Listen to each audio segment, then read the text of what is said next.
We have become two rigid. ಇವತ್ತು ಚಿಕ್ಕ ಮಗು ಕೂಡ ನನಗೆ ಶಾಕ್ ಯಾವಾಗ ಆಗಿದ್ದಂದ್ರೆ ಸ್ಕೂಲಲ್ಲಿ ಜಾಮೆಟ್ರಿ ಬಾಕ್ಸಸ್ ಕೂಡ ಇವಾಗ ಬಾಯ್ಸ್ಗೆ ಬ್ಲೂ ಗರ್ಲ್ಸ್ಗೆ ಪಿಂಕ್ ಅಂತ ಆಗಿದೆ. ಅಲ್ಲ, that starts from birth. Correct. Hospitals ಅಲ್ಲಿ. Correct.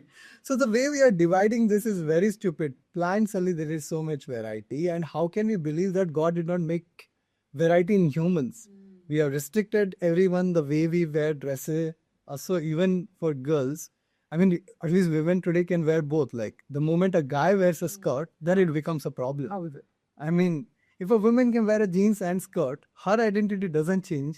But ಇವಾಗ ಯಾವುದೇ ಹುಡುಗ ಸ್ಕರ್ಟ್ ಹಾಕೊಂಡ್ರೆ ಹೇಗೆ ಅವನ ಐಡೆಂಟಿಟಿ ಚೇಂಜ್ ಆಯ್ತು?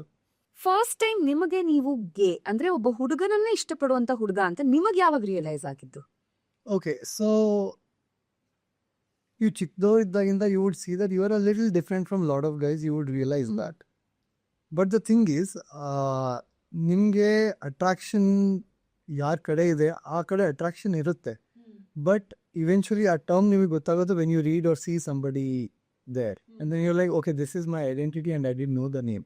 So somewhere I think in your early 18, ನಿಮಗೆ ಅರ್ಥ ಆಗ್ಬಿಡುತ್ತೆ ಯಾರ ಕಡೆ ಅಟ್ರಾಕ್ಷನ್ ಇದೆ. ಐ ಮೀನ್ ಯಾರಿಗೆ ಆದರೂ ವಯಸ್ಸಿಗೆ ಬಂದಾಗ ಅವ್ರ ಅಟ್ರಾಕ್ಷನ್ ಹುಡುಗಿ ಕಡೆ ಇದ್ರೆ ಅವ್ರು ಹುಡುಗಿ ಕಡೆ ನೋಡ್ತಾರೆ, ಅವ್ರ ಅಟ್ರಾಕ್ಷನ್ ಹುಡುಗನ ಕಡೆ ಇದ್ರೆ ಹುಡುಗನ ಕಡೆ ನೋಡ್ತಾರೆ. ಅದೇ ರೀತಿ ನಾನು ಕೂಡ ನಂಗೆ ಅಟ್ರಾಕ್ಷನ್ ಇತ್ತು, ಬಟ್ ಅದಕ್ಕೆ ಯಾವುದು ಶಬ್ದ ಗೊತ್ತಿರಲಿಲ್ಲ. ಆ್ಯಂಡ್ ಇದೇ ಥರ ಇರುತ್ತೆ ಆ ಥರ ಇರುತ್ತೆ ಅಂತ ಗೊತ್ತಿರಲಿಲ್ಲ. ಅಟ್ರಾಕ್ಷನ್ ಇದ್ರು ನಾನು ಹಿಂಗೆ ಅಂದ್ಕೊಂಡಿದ್ದೆ, ಓಕೆ ಅಟ್ರಾಕ್ಷನ್ ಇದೆ, ಮದುವೆ ಹುಡುಗಿ ಜೊತೆಗೆ ಆಗೋದು ಅದೇ ನಾವು ನೋಡಿದ್ದೀವಿ.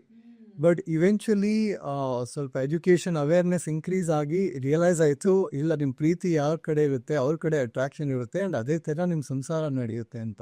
ಇದಕ್ಕೂ ಮುಂಚೆ ಹಿಂದಿನ ಶತಮಾನಗಳಲ್ಲಿ ಬಿಕಾಸ್ ಇದನ್ನ ಕ್ರಿಮಿನಲ್ ಒಫೆನ್ಸ್ ಅಂತ ಕನ್ಸಿಡರ್ ಮಾಡಿದ್ರಿಂದ ಎಷ್ಟಿಷ್ಟೋ ಜನ ಈ LGBTQIA+ ಕಮ್ಯುನಿಟಿಗೆ ಬರುವಂಥ ಅಷ್ಟು ಜನ ತಮ್ಮ ಆಸೆ ಆಕಾಂಕ್ಷೆಗಳು ಏನೇ ಇದ್ರು ಸಮಾಜ ಆಸೆ ಪಡೋ ಹಾಗೆ ಒಂದು ಮದುವೆ ಮಾಡಿಕೊಂಡು ಅವ್ರ ಆಸೆಗಳನ್ನ ಒಳಗೇ ಇಟ್ಕೊಂಡು ಸಾಮಾನ್ಯರ ಹಾಗೆ ಸಂಸಾರ ಸಾಗಿಸ್ತಿರ್ತಾರೆ. ಇವತ್ತಿನ ದಿನ ಇಂಟರ್ವ್ಯೂ ನೋಡೋ ಸಾಕಷ್ಟು ಜನರಿಗೆ ಅವ್ರ ಮನಸ್ಸಲ್ಲಿ ಅವ್ರು ಅನ್ಕೋಬಹುದು, saying I was a lesbian but I had to marry a guy. And ಇವತ್ತಿನ ದಿನ ಇವರೆಲ್ಲ ಓಪನ್ ಅಪ್ ಆಗ್ತಿದ್ದಾರೆ, but I could never open up ಅವತ್ತಿನ ಕಾಲದಲ್ಲಿ ಅಂತ. ಅಥವಾ ಐ ವಾಸ್ ಅ ಗೇ, ಅಥವಾ I am still gay but ನಾನು ಓಪನ್ ಅಪ್ ಆಗೋದಕ್ಕಾಗದೇ ಇಲ್ಲ ಅಂತೆಲ್ಲ ಅನ್ಕೋಬಹುದು. ಸೊ ಜುಲೈ 21st of 2021 ನೀವು ಇನ್ಸ್ಟಾಗ್ರಾಮ್ ಅಲ್ಲಿ ಒಂದು ವಿಡಿಯೋನ ಅಪ್ಲೋಡ್ ಮಾಡ್ತೀರಾ, ಕರೆಕ್ಟ್, ಓಪನ್ ಅಪ್ ಆಗ್ತೀರಾ saying I am a gay ಅಂತ. ಅದಕ್ಕೂ ಮುಂಚೆ ನಿಮ್ಮ ಮನೇಲಿ ಮಾತಾಡಿದ್ದು, how did you set up that atmosphere and ಹೇಗೆ ಹೇಳಿದ್ರಿ?